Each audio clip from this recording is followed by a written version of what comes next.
Welcome back to another technical deep dive here in the debug zone.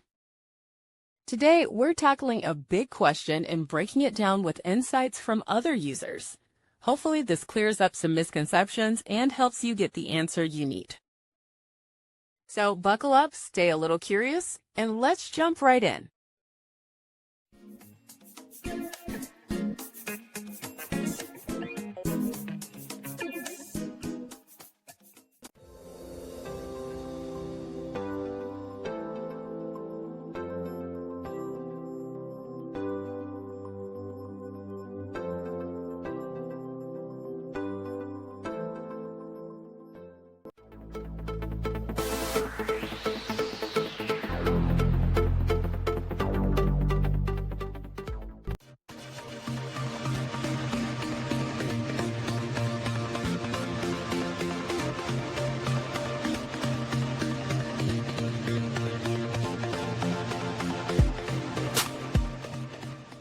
And that's a wrap.